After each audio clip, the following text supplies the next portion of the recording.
Saya Agatha Inisia dengan NPM 203079. Saya Mawar Agustina Veronica Timang dengan NPM 20309098. Saya Alfonsus Mandari, NPM 203080. Kelompok kami akan mempresentasikan tentang katekis untuk situasi, mentalitas dan lingkungan khusus, katekis dalam konteks sosio-religius. Oke, di sini saya akan menjelaskan katekese untuk situasi. Jadi, katekese untuk situasi ini bagaimana seorang katekese menghadapi situasi tertentu seperti contohnya katekese bagi kaum cacat mental dan cacat jasmani. Setiap komunitas Kristiani memandang mereka semua yang menderita cacat jasmani dan mental serta bentuk-bentuk cacat yang lainnya, khususnya anak-anak, sebagai pribadi-pribadi yang harus dicintai secara khusus oleh Tuhan. Jadi kebanyakan orang memandang mereka itu sebagai orang yang cacat mental itu kurang dalam kemampuan untuk berkatekese atau melakukan kegiatan-kegiatan lainnya. Kasih Bapa kepada anak-anaknya yang paling lemah dan kehadiran Yesus dan Roh-Nya yang tepat memberikan keyakinan bahwa setiap orang, bagaimanapun keterbatasan, sanggup bertumbuh ke arah kesucian. Jadi, bagaimanapun keterbatasan dalam kemampuan suatu manusia, itu tetap ada pertumbuhan dalam kasih Tuhan dan kemudian pendidikan iman yang melibati keluarga di atas segala yang lainnya. Jadi pendidikan iman melalui keluarga ini bisa kita lakukan melewati keluarga seperti orang tua kita, ibu, atau saudara-saudara kita. Jadi mereka bisa berkatekese untuk teman atau keluarga atau adik kita yang cacat mental melalui pengajaran setiap hari. Untuk salah seorang yang paling hina ini, kamu telah melakukan karyanya untuk aku. Matius 25 ayat 40-45. Menjamin rahmat yang dibutuhkan untuk bekerja dengan baik dalam lingkungan yang sangat sulit. Memberi tekanan pada nilai kontak pribadi yang murah hati dan sabar. Untuk maju dalam kepercayaan dan realisme yang kadang-kadang menjadi bentuk-bentuk katekese tidak langsung dan kadang-kadang komunikasi Kristiani dengan penuh persaudaraan mendukung para katekis yang mempersembahkan dirinya bagi pelayanan ini. Jadi dalam pelayanan ini kita harus saling kerjasama dalam melakukan karya Allah. Kita memberi sabda kepada orang-orang yang seperti tadi, pecandu narkoba atau narapidana. Kita bisa saling kerjasama untuk memberi sabda Allah kepada mereka agar mereka bisa juga mendapat sabda Allah dan merenungkannya dalam hidup mereka. Selanjutnya saya akan menjelaskan tentang mentalitas dan lingkungan khusus. Apa itu mentalitas? Mentalitas adalah sikap atau keberanian seseorang dalam melakukan suatu tindakan atau perilaku dengan penuh keseriusan.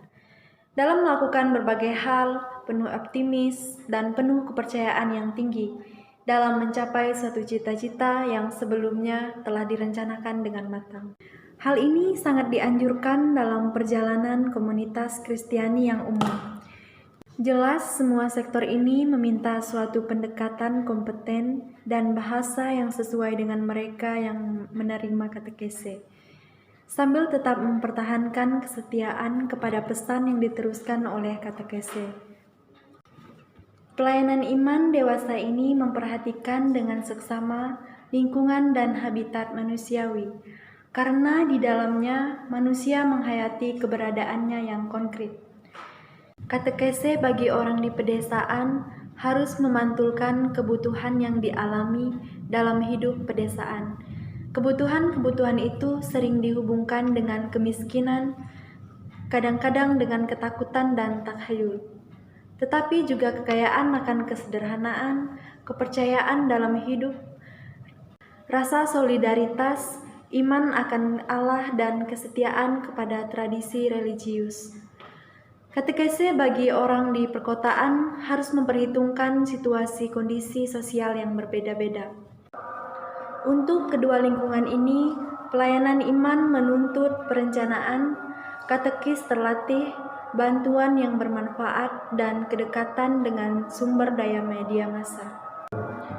Banyak komunitas dan individu dipanggil untuk hidup dalam sebuah dunia yang pluralistis dan tersekularisasi, di mana dijumpai bentuk-bentuk ketidakpercayaan dan tak kepedulian religius bersama dengan ungkapan-ungkapan religius yang bergetar dan pluralisme budaya.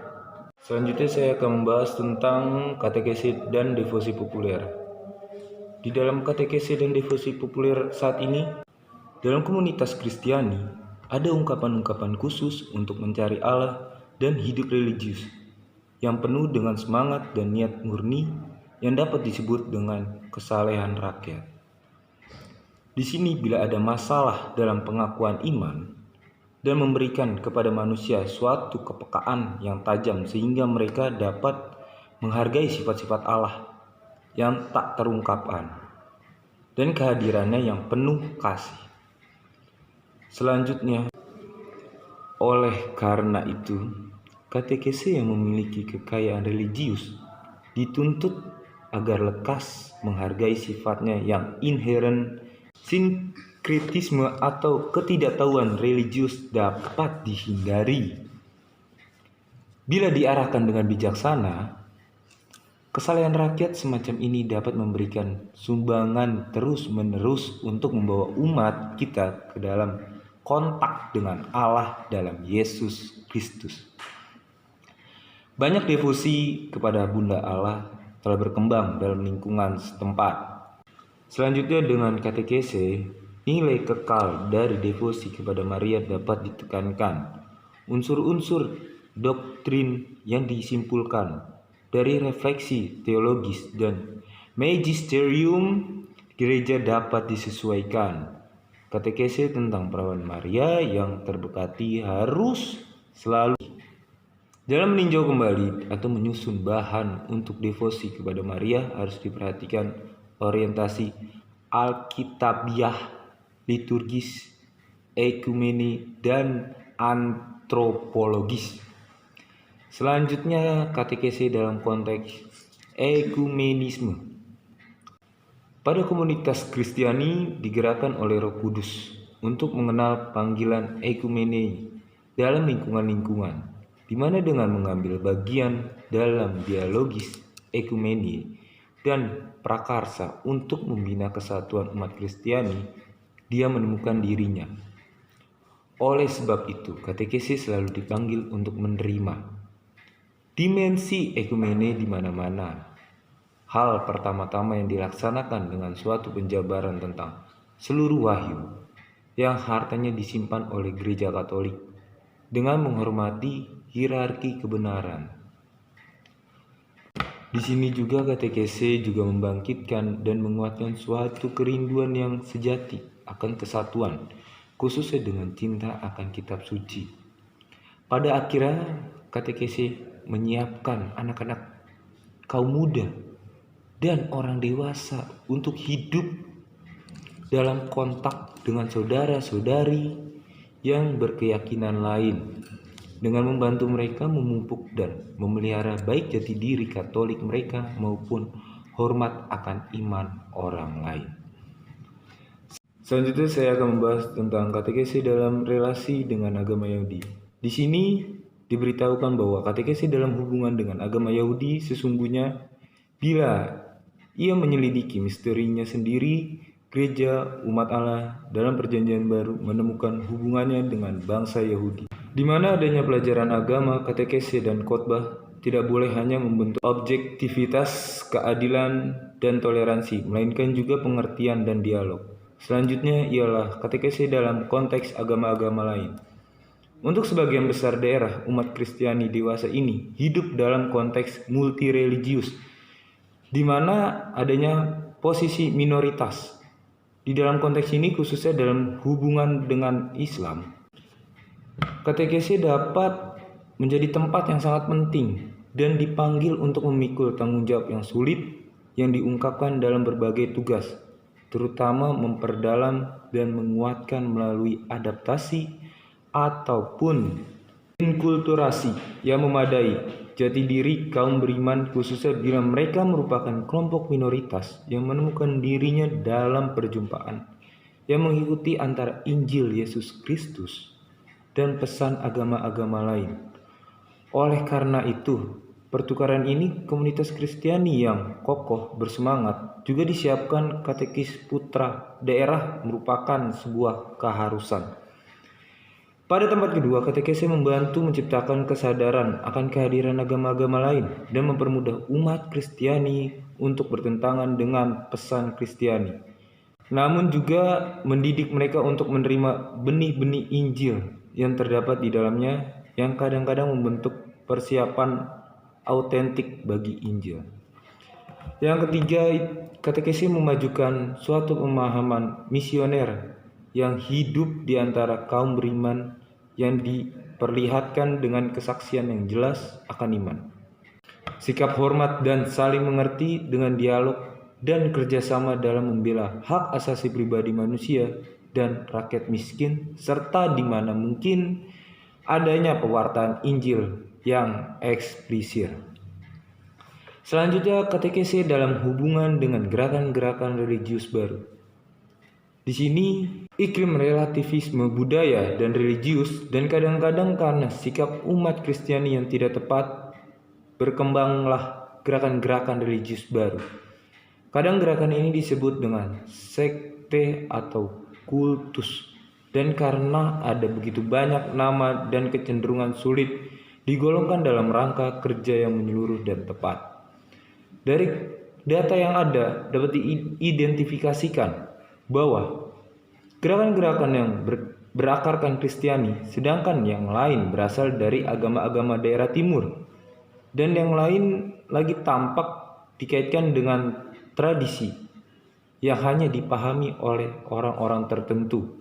Oleh karena itu, perlu memajukan di antara kaum Kristiani yang merasakan risiko yang demikian suatu komitmen bagi evangelisasi dan katekese yang menyeluruh dan sistematis harus disertai dengan kesaksian yang menerjemahkannya ke dalam kehidupan.